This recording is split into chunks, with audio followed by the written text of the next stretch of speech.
Curriculum development. Mappineering can streamline your curriculum development process. Begin with the course title at the center of your mind map.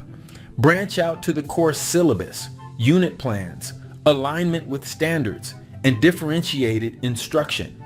Under each branch, detail specific topics, learning objectives, and teaching methods. This visual representation helps ensure your curriculum is comprehensive and well organized. It also makes it easier to align your plans with educational standards and cater to diverse student needs. Mind maps make curriculum development more efficient and effective. Can you dig it? I knew that you could. Peace.